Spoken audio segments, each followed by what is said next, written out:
하나님의 은혜와 평강이 여러분의 모든 삶의 자리마다 충만히 임하시기를 기원합니다. 기도하겠습니다. 하나님 아버지, 한 주를 마무리하는 날을 허락하심을 감사합니다. 잘 마무리하고 또한 새롭게 맞이하는 한 주를 준비케 하옵소서. 내일은 거룩한 주일입니다. 예배를 사모하며 성도들의 교제를 기뻐하며 함께 나아가 하나님의 은혜를 준비하는 복된 주일 되게 하옵소서. 오늘도 말씀을 들을 때 그 말씀 가운데 하나님의 뜻을 깨닫고 그 말씀 가운데 우리를 세워가는 복된 이 시간이 되게 하옵소서. 감사드리며 예수님의 이름으로 기도하옵나이다. 아멘. 오늘 보실 하나님의 말씀은 역대상 18장입니다. 역대상 18장 1절부터 17절 말씀을 같이 보겠습니다. 역대상 18장 1절로 17절 봅니다. 그 후에 다윗이 블레셋 사람들을 쳐서 항복을 받고 블레셋 사람들의 손에서 가드와 그 동네를 빼앗고 또 모압을 치매 모압 사람이 다윗의 종이 되어 조공을 바치니라. 소바 왕 하닷 에셀이 유브라데 강가에서 자기 세력을 펴고자 하며 다윗이 그를 쳐서 하맛까지 이르고 다윗이 그에게 병거 1000대와 기병 7000명과 보병 2만 명을 빼앗아 다윗이 그 병거 100대의 말들만 남기고 그 외의 병거의 말은 다 발에 심줄을 끊었더니 다메섹 아람 사람이 소바왕 하닷에셀을 도우러 온지라. 다윗이 아람 사람 2만 2천을 죽이고 다윗이 다메섹 아람의 수비대를 두매 아람 사람이 다윗의 종이 되어 조공을 바치니라. 다윗이 어디로 가든지 여호와께서 이기게 하시니라. 다윗이 하닷에셀의 신하들이 가진 금방패를 빼앗아 예루살렘으로 가져오고 또 하닷에셀의 성읍 디브핫과 군에서 심히 많은 놋을 빼앗았더니 솔로몬이 그것으로 놋대화와 기둥과 놋그릇들을 만들었도다. 하맛 왕 도우가 다윗이 소바 왕 하닷에셀의 온 군대를 쳐서 무찔렀다 함을 듣고 그의 아들 하도람을 보내서 다윗 왕에게 문안하고 축복하게 하니 이는 하닷에셀이 벌써 도우와 맞서 여러 번 전쟁이 있던 터에 다윗이 하닷에셀을 쳐서 물리쳤음이라. 하도람이 금과 은과 놋의 여러 가지 그릇을 가져온지라. 다윗 왕이 그것도 여호와께 드리되 에돔과 모압과 암몬 자손과 블레셋 사람들과 아말렉 등 모든 이방 민족에게서 빼앗아 온 은금과 함께하여 드리니라. 수리아의 아들 아비새가 소금 골짜기에서 에돔 사람 8만 1000명을 쳐 죽인지라. 다윗이 에돔에 수비대를 두매 에돔 사람이 다 다윗의 종이 되니라. 다윗이 어디로 가든지 여호와께서 이기게 하셨더라. 다윗이 온 이스라엘을 다스려 모든 백성에게 정의와 공의를 행할세. 수리아의 아들 요압은 군대장관이 되고 아힐롯의 아들 여호사밧은 행정장관이 되고 아히두베의 아들 사독과 아비아달의 아들 아비멜렉은 제사장이 되고 사워사는 서기관이 되고 여호야다의 아들 분하야는 그렛 사람과 블렛 사람을 다스리고 다윗의 아들들은 왕을 모시는 사람들의 우두머리가 되니라. 아멘.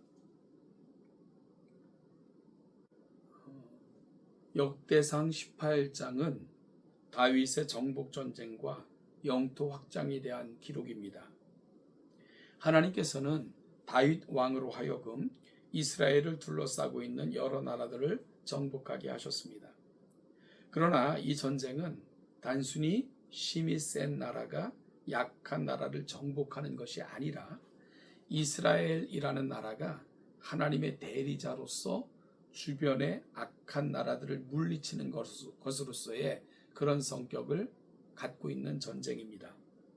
1절부터 3절 말씀을 보면 그 후에 다윗이 블레셋 사람들을 쳐서 항복을 받고 블레셋 사람들의 손에서 가드와 그 동네를 빼앗고 또 모압을 치매 모압 사람이 다윗의 종이 되어 조공을 바치니라. 소바 왕 하닷에셀이 유브라데 강가에서 자기 세력을 펴고자 하매 다윗이 그를 쳐서 하맛까지 이르고 라고 말씀합니다. 다윗 왕은 이스라엘을 중심으로 서쪽으로는 블레셋을, 동쪽으로는 모압을, 남쪽으로는 에돔을, 북쪽으로는 소바와 아람을 정복했습니다. 말하자면 동서남북 사방을 둘러싸고 있는 이스라엘의 대적들을 정복한 것입니다. 또한 4절 말씀을 보면 다윗이 그에게서 병거 1000대와 기병 7000명과 보병 2만 명을 빼앗고 다윗이 그 병거 100대의 말들만 남기고 그 외의 병거의 말은 다발의 심줄을 끊었다라고 말씀합니다. 당시에는 병거와 말은 군사력의 핵심이었고 그 숫자에 따라 전쟁의 승패가 좌우되었습니다.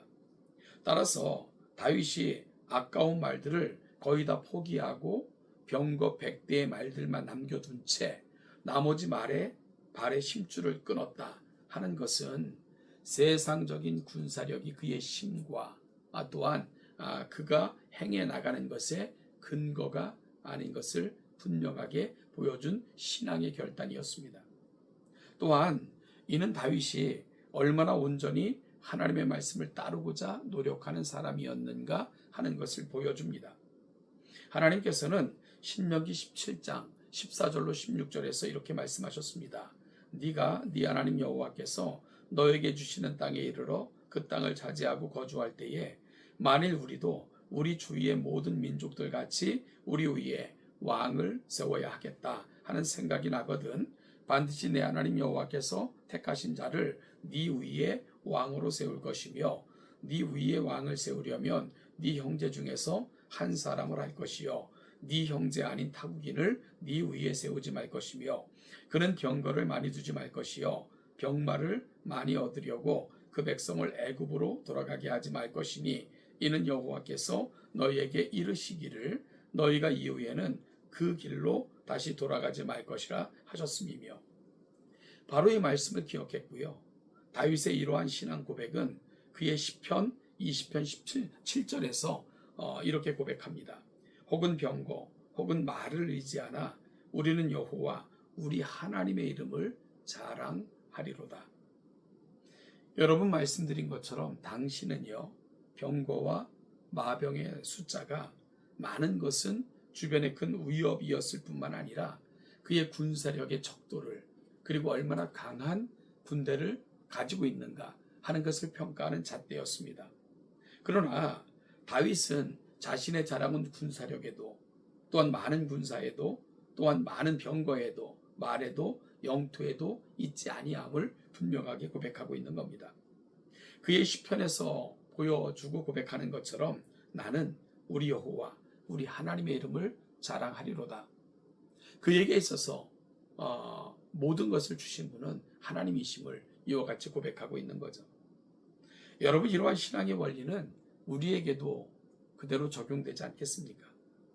우리가 가진 물질, 학식, 인맥, 건강, 명예 이 모든 것은 우리를 온전히 지켜주지 못합니다. 또한 이 모든 것들을 통해서 우리가 영원한 우리의 안위를 누릴 수도 없습니다. 하나님의 백성된 우리 역시 하나님의 말씀을 따라가며 하나님과 함께 살 때 그 하나님의 여호와의 이름이 우리의 힘입니다. 임을 고백하며 살아가는 사람들이 바로 하나님의 사람들입니다. 여러분 오늘 다윗의 고백을 통해서 나는 무엇을 자랑으로 삼고 있고 무엇이 나의 모든 것을 보장해 줄 것인 것처럼 살고 있는가 하는 것을 다시 한번 확인받는 귀한 이 아침이 될 수 있기를 간절히 소원합니다. 6절을 보면 다윗이 다메섹 아람에 수비대를 두매 아람 사람이 다윗의 종이 되어 조공을 바치니라. 다윗이 어디로 가든지 여호와께서 이기게 하셨다라고 말씀합니다. 하나님께서는 병거와 말을 의지하지 않고 여호와의 이름을 의지하는 그런 다윗의 믿음과 결단을 기쁘게 보셨습니다. 그러하기에 다윗이 어디로 가든지 하나님께서 이기게 하시느니라 라고 성경은 분명하게 증언하고 있고요. 이와 같은 진술은 다윗의 행위가 승리가 계속될 때마다 항상 반복적으로 등장하고 있는 것을 보게 됩니다. 여러분 다윗은 영토를 넓히는 것에 넘어서서 수많은 전리품을 얻고 조공을 받는 위치에 이르게 됩니다. 7절과 8절을 보면 다윗이 하닷 에셀의 신하들이 가진 금방패를 빼앗아 예루살렘으로 가져오고 또 하닷 에셀의 성읍 디브핫과 군에서 힘이 많은 놋을 빼앗았더니 솔로몬이 그것으로 놋대야와 기둥과 놋그릇 등을 만들었다 라고 기록하고 있습니다. 또한 10절과 11절을 보면 그의 아들 아도람을 보내서 다윗 왕에게 문안하고 축복하게 하니 이는 하닷 에셀이 벌써 도우와 맞서 여러 번 전쟁이 있던 터에 다윗이 하닷 에셀을 쳐서 무찔렀습니다. 하도람이 금과 은과 노새 여러 가지 그릇을 가져온지라 다윗 왕이 그것도 여호와께 드리되 에돔과 모압과 암몬 자손과 블레셋 사람들과 아말렉 등 모든 이방 민족에게서 빼앗아온 은금과 함께 드리니라 라고 말씀합니다. 이처럼 다윗은 전리품과 조공을 받은 것을 자신이 개인적으로 소유한 것이 아님을 분명하게 고백하며 이 모든 것을 하나님께 드렸습니다.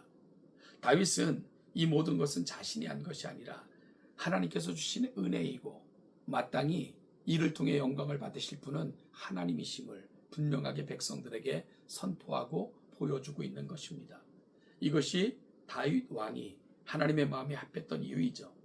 이어지는 13절을 보면 다윗이 에돔의 수비대를 두매 에돔 사람이 다 다윗의 종이 되니라. 다윗이 어디로 가든지 여호와께서 이기게 하셨다라고 말씀합니다.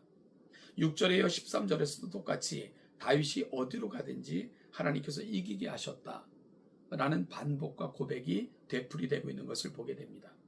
즉 이 모든 것을 다윗을 통해서 하나님이 하셨다는 말씀입니다. 이처럼 하나님께 많은 은혜를 입은 다윗은 하나님이 보시기에 바르게 이스라엘을 다스려 나갑니다. 그래서 14절을 보면 다윗이 온 이스라엘을 다스려 모든 백성에게 정의와 공의를 행할세라고 말씀합니다.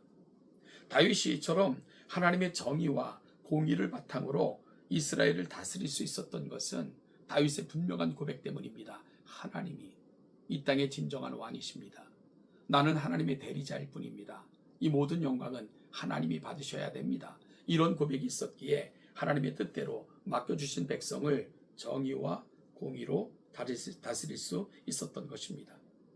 이후에 하나님께서는 다윗 왕에게 주셨던 은혜를 선포하는데 그 나라를 견고하게 하셨고요. 동역자들을 세워주셨고 모든 방면에 하나님의 일을 함께할 사람들을 세워주심으로 다윗의 왕권을 공고하게 하셨습니다.